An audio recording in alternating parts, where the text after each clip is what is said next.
Good evening and welcome back to Empty Cloud Monastery. My name is Bhante Suddhāso, and today we'll be looking at another discourse from the Buddha's teachings.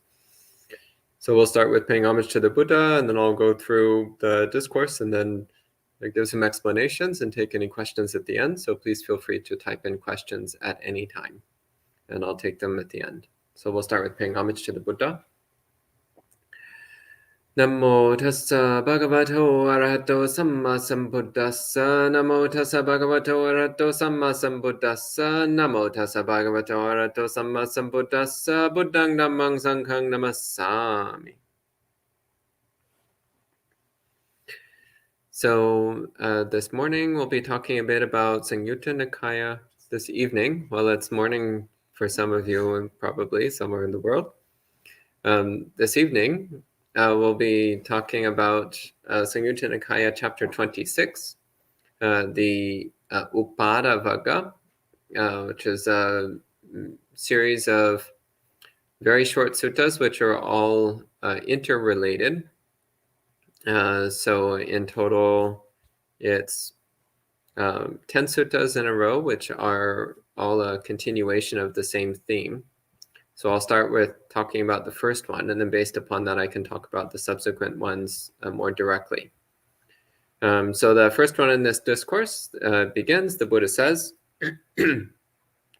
monks, the arising, continuation, rebirth, and manifestation of the I is the arising of suffering, the continuation of disease, and the manifestation of aging and death.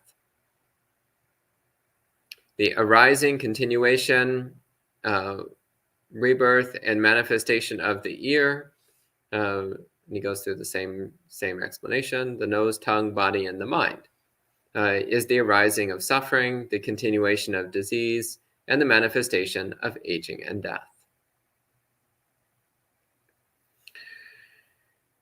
Then he says, the cessation, settling and ending of the I is the cessation of suffering, the settling of diseases, and the ending of aging and death.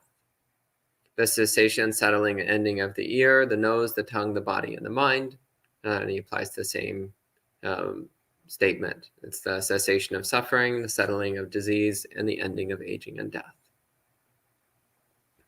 And the subsequent suttas in this chapter are applying the same principle, but to the first, the other aspects of sensory experience. So here it's eye, ear, nose, tongue, body, and mind.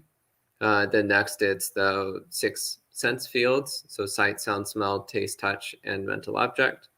Then the 6th kind of consciousness, visual consciousness, auditory consciousness, and so on. Then the 6 kinds of contact. So visual contact, auditory contact, and so on. The 6 kinds of feeling. So feeling arising based upon seeing, feeling arising based upon hearing, and so on. 6 kinds of perception. So this is perception of sights and so on. So each of the 6 senses. So the 6 kinds of perception based upon the 6 kinds of senses. 6 kinds of intention. Which is chaitana. So the arising of intention regarding the 6 kinds of sensation. 6 kinds of craving. So again, craving in relationship to eye, ear, nose, tongue, body, and mind. Then he applies the same thing to the 6 elements, sorry. So earth, water, fire, air, space, and consciousness. He says the arising of these is the arising of suffering, continuation of disease, the manifestation of old age and death. So same analysis to the 6 senses. And finally to the 5 khandhas, the 5 components of being. So rupa, vedana, sanya, sankara, and vijnana. So the physical body, feelings, perceptions, mental activities, and consciousness. And so with each of these, the Buddha is applying the same basic summary.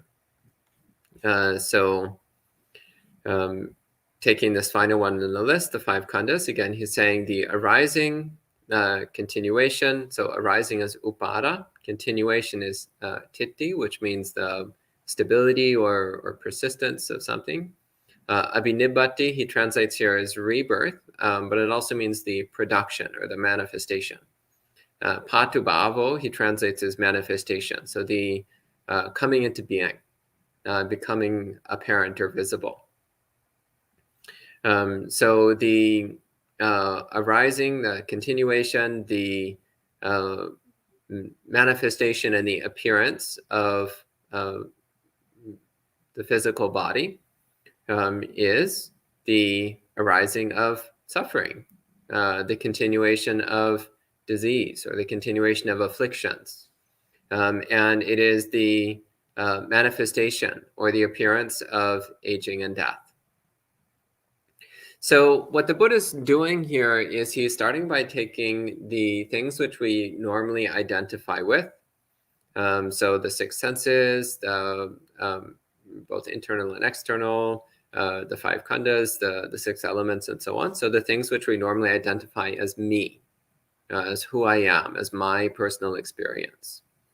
And he's pointing to how normally we tend to get fixated on the arising of our personal experience as something to, normally we think of it as something to be excited about, something to be joyful about. It's like, yay, I have a body and mind. Yay, I have eye, ear, nose, tongue, body and mind. Yay, I have sight, sound, smell, taste, touch, and thought. I'm having these interesting experiences through my body and mind based upon sensory contact. So normally we relate to it as a good thing. So this personal experience, this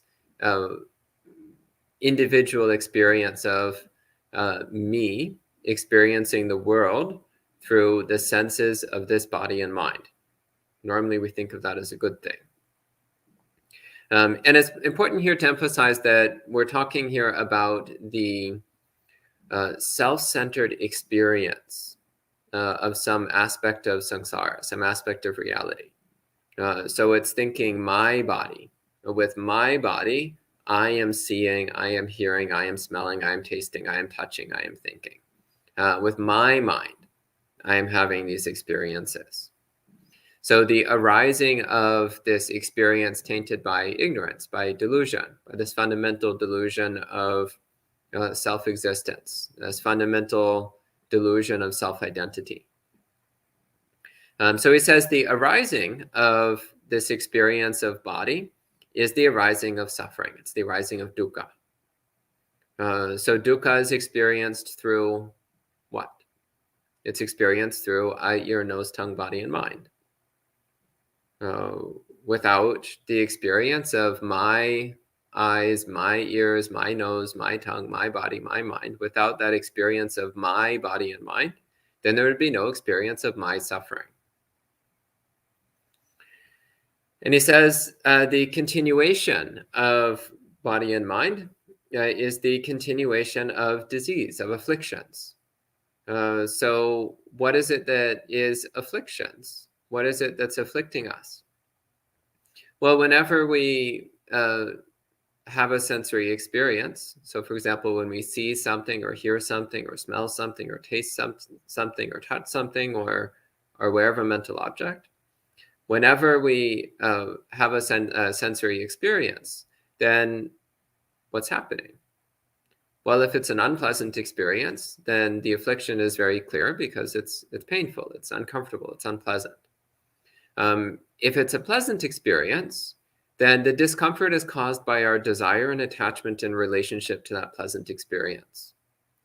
And if it's a neutral experience, then we tend to not pay enough attention. So we don't bring wise attention to the experience, which then means that we're acting from a place of apathy, of ignorance, of delusion, which means we're fueling the tendency of the mind to be blurry and unclear, a tendency of the mind to be caught off guard, the tendency of the mind to be unaware, unmindful, the tendency of the mind to be therefore incapable of responding appropriately to things. So the continuation of this personalized, self-centered, self-identified experience of body-mind is then the continuation of afflictions. The mind is constantly being assaulted by uncomfortable experiences, experiences which are productive of dukkha. And the Buddha says, again, the manifestation of body and mind is also the manifestation of decrepitude and death. So jara and marana. So the word jara means decay or decrepitude. It means the weakness and fragility which develops in something over time. So it's often translated into English simply as aging or as old age. But the word jara, it more specifically means the fragility and decay that develops in something over a period of time. So when the Buddha is talking about old age in relationship to people, he's talking about the decay of body and mind over time. So this also is an indication of the manifestation of dukkha, in that if we identify as the body and mind, then that means we are identifying as something which decays, something which is constantly weakening, constantly getting worse over time. Until eventually one gets into one's 70s, 80s, 90s, when the body and mind start to break down entirely. It becomes difficult to move, difficult to eat, difficult to go to the restroom, difficult to think, difficult to remember things, difficult to figure things out, difficult to speak, difficult to understand what's going on around you. So difficult just to get by on a day-to-day basis. So the older one gets, the more the experience of life tends to become increasingly uncomfortable and unpleasant if one has not developed sufficient wisdom. So when the Buddha is talking about old age, again, he's talking about decrepitude, the process of the body and mind becoming decrepit, becoming fragile and decayed. And the other word here is marana, which is often translated simply as death, but it's actually a present participle. So more literal translation is dying. And I think there's an important distinction here, because I've heard many people say over the years, they say, I'm not afraid of death, but I am afraid of dying. So there's an important distinction here in language. So when we say death, people often think just of a single instant in time, the single instant in which the body stops living. Well, one instant is just one instant, and it might not even be that big of a deal. But what is dying? Dying is a process which can be drawn out over a long period of time. For example, when my father was dying, my father died over the course of 2 years.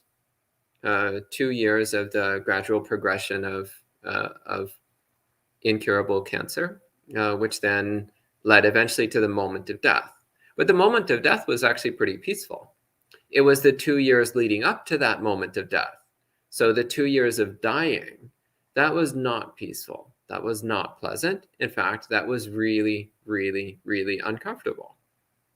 So when the Buddha is talking about marana, he's talking about dying. So not just the moment of death itself, but the whole uncomfortable process of dying, which again can take anywhere from several seconds to several years. So this irreversible decline towards death. And again, if the mind has not developed sufficient wisdom to understand what's going on with dispassion and equanimity, then the process of dying tends to be extremely uncomfortable. So again, the manifestation of body and mind, like as long as we identify as this body, then that means we're going to experience all the misery and torment of our body dying. As long as we identify as the mind, then we're going to experience all the misery and torment of the mind dying, of watching the mind gradually lose its higher cognitive functioning, watching the mind gradually lose its memory, watching the mind gradually lose its clarity. As one approaches the time of death, as one is going through the dying process, then the mind tends to become quite hazy and blurry and frail and weak, quite unclear.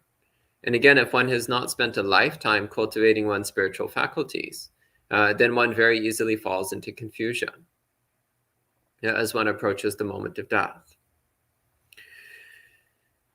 So then the Buddha says the Nirodha, Vupassama, and Atthangama of body and mind.